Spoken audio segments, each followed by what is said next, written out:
Okay, so this video will basically stem off of what I like most about Espoir and explaining her character role for my book. I had to create a script for this because my voice kept hitching every time I tried to explain what was going on. I can't seem to cope when I'm recording something on my own, but whatever. Number 1, her attentiveness towards her channel. As expected, she's very passionate about her channel and wouldn't be so if she weren't a real YouTuber, but what makes her different from the others is the fact that her work stems from reading. Reading gets very drawn out and can sometimes make you even hate what you're reading if you don't take a break. She seems to take several hours for just one video and never slows down. She just keeps going with every second or rarely third day she'll have a new video that's longer than an hour. Keeping up with these stories on not just the visual novels, but the websites and online activity of these authors of the visual novels that she's reading. Which means, yeah, it takes a lot of time for that. She takes a buttload amount of time just to complete one video. And not to mention the fact that she even still bothers to edit them is also surprising. Number 2, keeping up communications with her community. She doesn't stray away from any comments and responds as often as she can. Now, not to judge any other YouTubers, because like I said, this stuff takes a lot of hard work and a lot of time, which means they're constantly preparing for their next video while scrolling through the first comments they can see.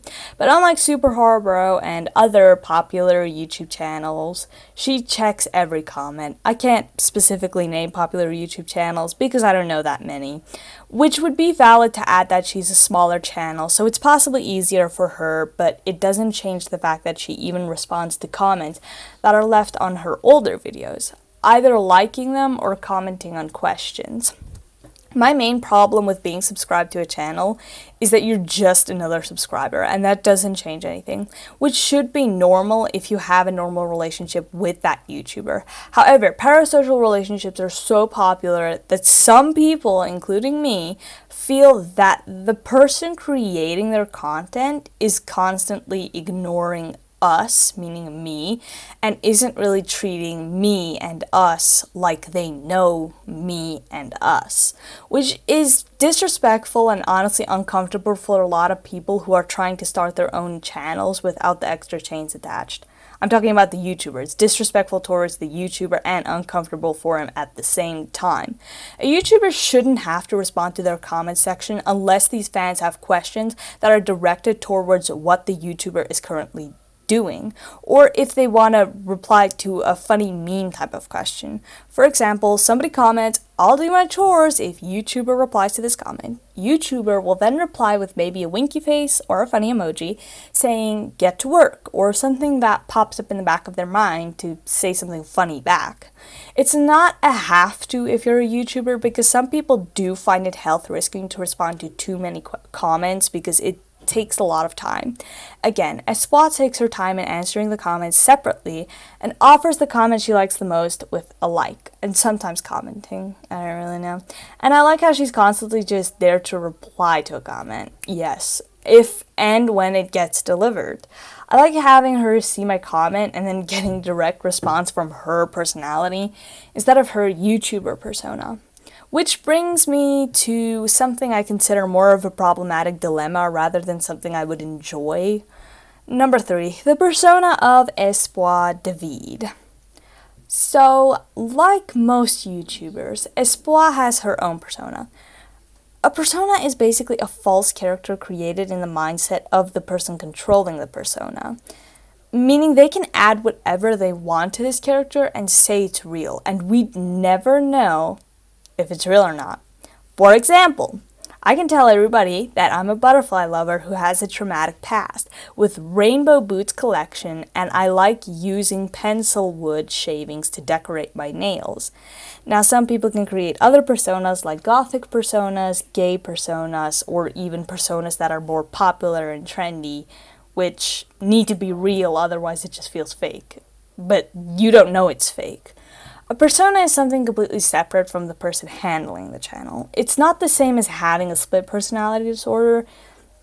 It's more so pulling away from your normal life in order to have a community that supports this persona you've created.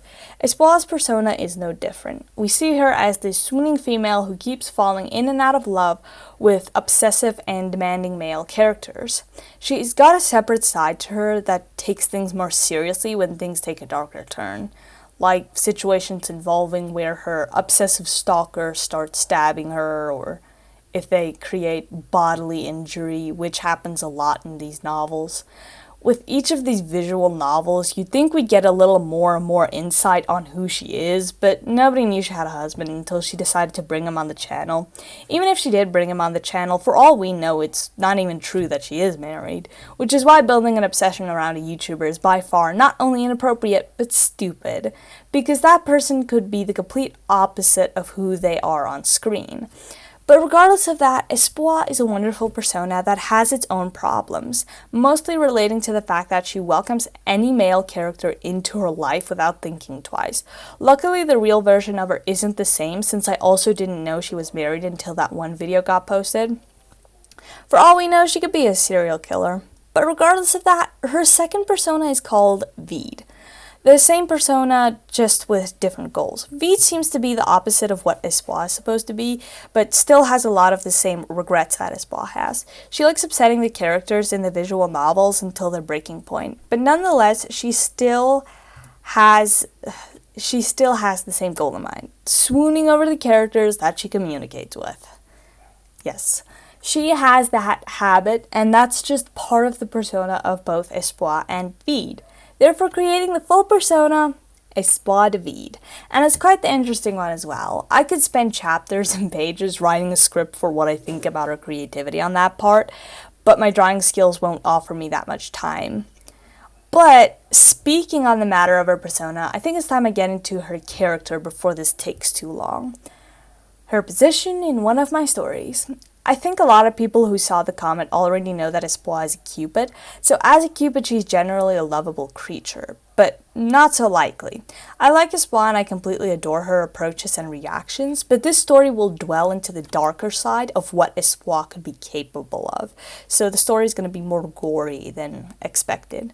Espoir is hopeful. Hopeful is an angel of love that was designed by original angels and sent to this facility that these kids will be stuck in to lead them through their problematic situations. She resides at the top of the facility from 3 a.m. to 8 a.m. It'll take time for the boys to meet Hopeful, but when they finally do, the character reactions for Espoir de Vide will be built off of how I perceive her. Espoir's character doesn't have the usual bow and arrow like normal Cupids would, and instead carries a harp with her. This harp can be used as much as a tool as it can a weapon. The tool version of this harp results in Espoir rolling her fingers across the soft strings, which creates a soft and silent melody for the person who she is targeting. This music enhances the hormone levels of that person she is entrancing and creates a certain extra bit of confidence boost, if that makes sense.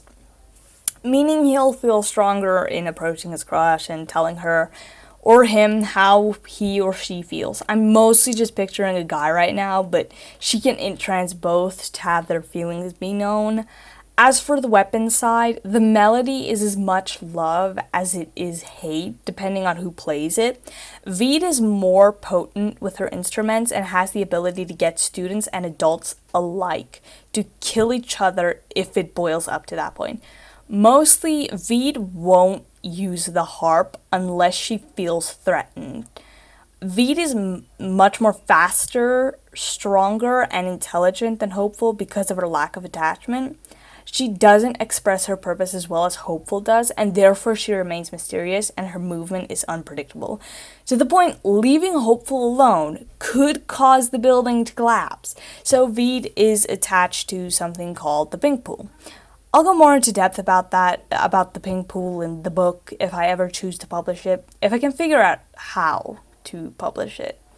As for Hopeful, her only attachment seems to be the feelings of others, and that's what makes her more vulnerable. She doesn't have a defense tactic because she doesn't believe in aggression. So this split in the middle persona means that all hopeful and Veid's good and bad parts of their personalities are split between the two, which is what makes Veid so much more progressive than hopeful. As for why I made her pink, she's a Cupid, and detaching myself from knowing she's inspired off of a real person inspires me for endless possibilities, meaning that Espoir's character can develop further than what I know about Espoir so far. As for that, I guess I came to the end sooner than I thought. I'm kind of trying to stretch these words out. And I hope to inspire Espoir to keep going, because I like to think she's working way too hard. No, I don't like to think that. Where did I see like? Okay, as I did state, I'll see you guys later, and if I don't, it means I'm dead. Well, I'm signing off, even though this video is like a minute longer.